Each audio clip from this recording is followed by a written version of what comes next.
मनुष्य रूपी मंदिर में सच्चे भगवान का भजन किससे है? और जीवात्मा भी चेतन है और ये जीवात्मा उसी भगवान का अंश है। तो मनुष्य मंदिर में अपनी चेतन जीवात्मा से उस चेतन भगवान का भजन 5 मिनट 10 मिनट 15 मिनट रोज आप करो। तुम अगर इनकार करोगे कि मैं भजन और इबादत और मैं पाठ और प्रार्थना नहीं करूंगा तो आपने अभी कष्ट नहीं देखे, बीमारी नहीं देखी, महामारी नहीं देखी, अकाल सूखा आपने और भुखमरी नहीं देखी, लोगों का ब्राह्मण ब्राह्मण क्षत्रिय क्षत्रिय हरिजन हरिजन और मुसलमान मुसलमान और ईसाई ईसाई और सिख सिख और छोटे और बड़े और पढ़े लिखे और अनपढ़ अभी आपने ये लड़ना भिड़ना नहीं देखा। ये सारा संकट आगे आने वाला है। फिर कोई आदमी ये तो नहीं कहेगा कि बाबा जी ने हमको ये सब संदेश जो है क्यों नहीं दिया, तो ये तो आप दोष नहीं लगाओगे। इसलिए आने वाले समय से मैं आपको पहले ही अवगत कराता हूं कि अब आप में ये भावना और प्रश्न उठ जाए कि इसका उपाय क्या, इसका यत्न क्या, क्या करें, क्या करना क्या नहीं करना। जब आप में प्रश्न उठ जाएगा कि इनसे हम कैसे बचें, किस तरह से दुख से छूटें, कलेश और कोराम से बचें, हाहाकार त्रायमाम से त्रायमाम, तो अगर सब लोग अपने अपने काम में लग जाएं दिन में और शाम को बच्चों की सेवा में और फिर उसके बाद सोने के पहले भगवान के भजन में और रात को सब सो जाएं, तो ये सब विवाद खत्म। इसकी जरूरत ही नहीं। हमने 50 साल पहले ये देखा था कि लोग अपने उठते थे तो कोई ना कोई पूजा पाठ जो कुछ उनके घरों में मालूम है उसको करते थे। शाम को आए, फिर आकर के जो भी कान हो, चाहे हिंदू हो चाहे काफ्तार हो, कोई भी हो, बच्चों में भी इतनी नम्रता थी और इतनी भावनाएं थी उनके अंदर कि वो बड़ों का सदैव ही मतलब सम्मान करते थे, आज्ञा का पालन। लेकिन ये सब खत्म। इसको अच्छी तरह से आप समझो, ये भंडारा है। आज ये पुनीत दिन है। मैं आज तो नहीं कुछ कहना चाहता हूं, लेकिन इसी पर आपको जोड़ दूंगा कि आप चलते चलाते कुछ अपने लिए भी अच्छा होगा कि जमा कर लें, जो आप की हिफाजत संभाल इस जीवात्मा की जब चलते वक्त शरीर छोड़ो तो हो जाए फिर खड्डे में। इतने लंबे चौड़े जेल खानों में 4 खाने 84 लक्ष्यों योनियों में और नरकों में न जाए, तो कम से कम थोड़ा बहुत समझ बूझ कर जो तुमने किया है वो तो कर लिया, अब उससे मुख मोड़ लो कि अब हमने जो किया वो तो कर लिया, हमको कुछ नहीं मिला, बदनामी मिली, हमारा लोकाचार भ्रष्ट हुआ, हमारा समाज भ्रष्ट हुआ, हम भ्रष्ट हो गए, हमारे बाल बच्चे भ्रष्ट हो गए और हम भी दुखी हो गए और समाज भी दुखी हो गया और राष्ट्र भी दुखी हो गया और समुदाय भी दुखी हो गया। तो अब तो कम से कम मुंह मोड़ लो और उस बुरे काम से हार मान लो। आप कुछ अपनी शक्ति का जो और अच्छे काम में दिखा दो। अरे भाई, तुम तो एक अच्छे काम के लिए आए थे। मनुष्य शरीर ये मिला था अच्छे काम के लिए, बुरे काम के लिए नहीं। ये जिस्म दिया गया था ये नेक काम के लिए, बद कामों के लिए नहीं। तो आप इन बद कामों में क्यों लगाते हो? अगर तुम इसमें लगाते हो तो कुरान को या रामायण को या गीता को या भागवत को या महात्माओं को या गंगा जमुना को या देवी देवता को फिर आप नहीं मानते हो, क्योंकि आप इस शरीर को और शरीर की इंद्रियों को बुरे काम में लगा रहे हो। तो अच्छे काम में भी लगाओ और मुख मोड़ लो तो अच्छा हो। बाबा जी को निरंतर ये बात वहां तक पहुंचा देंगे कि जब तुम तुम्हारी मृत्यु भी होने लगे तो ये बाबा जी की बातें आपके दिल दिमाग में गुंजारमान होंगी और ये कहोगे उस समय कि बाबा जी ने हमको ये सब समझाया था, लेकिन हमने उनकी बात को कान में रख करके अंदर नहीं उतारा और उस पर कोई विचार विवेक नहीं किया, लेकिन आपको याद रहेगा। तो इसलिए हमारी बात बहुत सीधी है, बहुत सादी है।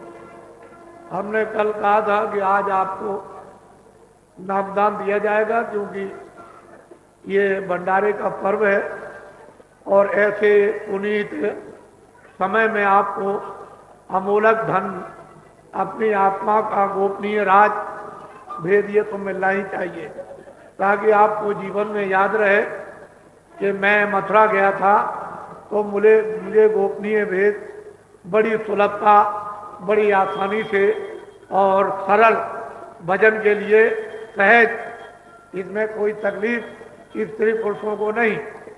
हमने तो ऐसा रास्ता आपके लिए रखा है कि आप बैठ के करो, लेट के करो, खड़े होके करो, चारपाई पे करो, कुर्सी पे करो, सुबह करो, शाम को करो, स्नान करो या ना करो, मेरी तरफ से तो आपके लिए किसी प्रकार का कोई बंधन नहीं।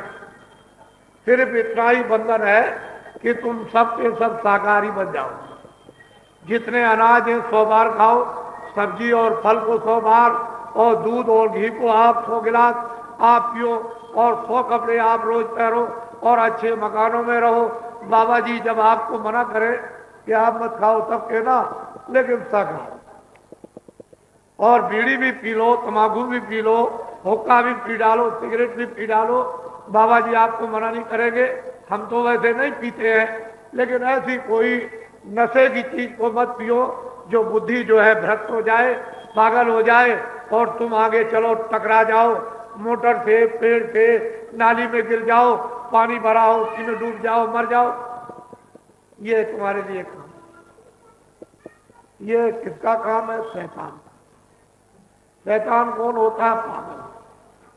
पागल हो, ये उसका काम। तुम क्यों पागल बनते? अच्छे काम करो। मना कौन करता आपको? और इतना नहीं कर सकते हो तो आगे जो तुम भर रहे हो, आखिर में कितने घड़े भरोगे? एक तो तुम्हारा ये घड़ा भर ही गया है और दूसरा और भर रहे हो आगे के लिए, तो बताओ ये कभी खाली होगा? फिर ये सब भोगना पड़ेगा। तो फिर चिल्लाओगे, फिर कौन आपकी चिल्लाहट को सुनने वाला?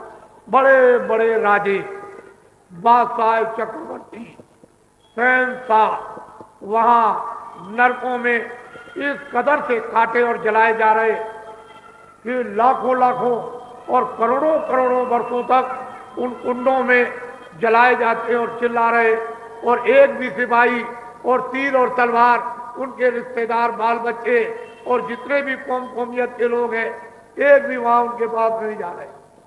जब ये दिव्य नेत्र ज्ञान चक्षु शिव नेत्र मनस्वरूपी इस मकान में जीवात्मा का खुल जाता है, तो ये सब चीजें इसी तरह से दिखाई देती हैं जैसे मैं आपको देख रहा हूं और आप मुझको देख रहे हैं। सब की सब इस तरह से कि महात्माओं ने क्या बताया, 4 खाने क्या है, 84 लक्ष्योनियां क्या है, और ये तमाम अनेक प्रकार के जो नरक हैं वो क्या चीज है, उन नरकों में क्या होता है, और किस तरह से जीवात्माएं उन नरकों में ले जाई जाती हैं और किन किन कामों से पहुंचाई जाती है, और क्या क्या इनको भांत भांत की सजा इन्हें दी जाती है, ये बिना ज्ञान दृष्टि के कोई पाता नहीं। और जिसको भी ज्ञान दृष्टि मरने के पहले, मौत के पहले यानी प्राप्त हो गई, उन्होंने सबने उन किताबों ने लिख करके आपके लिए रख दिया और ये कहा कि ये जो कुछ भी लिखा हुआ है उन महात्माओं से मिलना जिन्होंने उसको प्राप्त किया, उनसे मिलो, ये सब कुछ आपको सही बताएंगे और उनकी बात को तुम अच्छी तरह से सुनना, समझना, अमल करना और जो रास्ता बताएं उस पर चल देना, खुशी खुशी प्रसन्नता के साथ और तमन्ना से, और निकल कर तुम भी उसको देखो। तो आपको तो ये कुछ मालूम नहीं, और यहां वैसे डडोरा पीते बेमतलब। यानी पत्थर से पत्थर को टकरा रहे हो। इस शरीर को पत्थर बना दिया और पत्थर से टकरा रहे हो, मिलने वाला क्या? कुछ नहीं।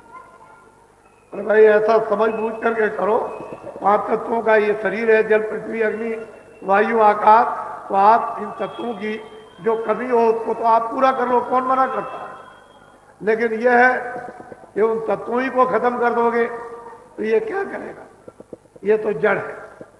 जीवात्मा की चेतनता से चेतन हो रहा, आंख चल रही, कान सुन रहे, वाणी बोल रही है, हाथ पैर इधर हिल रहे, लेकिन जब जीवात्मा निकाल दी जाए तो ये क्या है? मिट्टी। इसका क्या मूल है?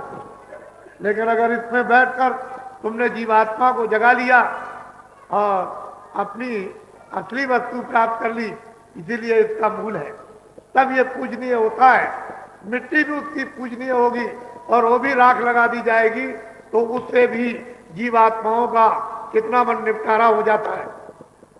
लेकिन आप लोग ये सब चीजें हमें समझे, महात्माओं को सब तरह का उपदेश आता है, चाहे वो राजनीति हो। अभी आपको राजनीति जानते नहीं हो, वैसे कहते हो कि मैं राजनीति जानता हूं, लेकिन राजनीति आपको मालूम नहीं, ना आपको कर्मनीति मालूम, ना आपको धर्मनीति मालूम, ना आपको गृहस्थ नीति मालूम, ना आपको समाज नीति मालूम, और ना आपको मुसलमान ईमान नीति मालूम, और ना आपको दया नीति मालूम। तो कुछ नहीं है, इसको तो जानवर बना दिया। क्या मालूम होगा? जब बुद्धि को आपने शून्य कर दिया, जिस बुद्धि की इतनी बड़ी इस श्लोक में महिमा थी उसको शून्य कर दिया, तो फिर आपको क्या मालूम होगा? जरूरत है आप लोग अब से आप अच्छे काम। मैं अभी जब आपका चुनाव नहीं हो रहा था तब भी मैं ये दौड़ा कर रहा था और लोगों को ये बात बता रहा था, और जब ये चुनाव की घोषणा हो गई तो मैंने कहा कि ये जनता के हक में नहीं है। जहां आप बेईमान बन जाओ, बेईमानी सिखा दो, चोरी सिखा दो, डकैती सिखा दो, कत्ल सिखा दो, तो ये तो कोई सामाजिक काम तो नहीं है। ये सामाजिक काम है, ये तो लूटपाट का काम हो तो कोई भी लूट सकता। ये कोई सामाजिक मानवता का काम नहीं, प्रजातांत्रिक सामाजिक काम नहीं है। प्रजातांत्रिक सामाजिक काम तो उसी को है कि प्रजा यानी सामाजिक मानव को हर तरह की सुविधा और इसको न्याय रक्षा, जिससे कि निर्भय होकर खेती में, दुकान में, दफ्तर में काम करे, बच्चों की सेवा करे, इस भूमि को अपनी मातृभूमि समझे, और इसके लिए जब जरूरत पड़ जाए तो इस शरीर को अपना बलिदान कर दे, तब तो ठीक है। लेकिन अगर ये कहा जाए कि मातृभूमि के लिए तुम बलिदान हो जाओ, तो कोई भी बलिदान नहीं होगा। लेकिन धन और दौलत के लिए तो तुम यानी बलिदान हो जाओगे। वो तो चोर भी बलिदान होता, डकैत भी बलिदान हो जाता, क्योंकि जब डकैती चोरी करने जाएगा और मुकालमा हो जाएगा तो मारा जाएगा, तो भी। लेकिन मातृभूमि के लिए बलिदान तो नहीं हुआ, वो तो वस्तु के लिए बलिदान अज्ञान में हो गया, ये किसी को मालूम नहीं। तो महात्माओं के पास सब तरह का पाठ ये आपको मिलेगा, हर तरह का बोध मिलेगा, हर तरह की शिक्षा मिलेगी, हर तरह की दिशा मिलेगी, और हर तरह का उपाय आपको मिलेगा।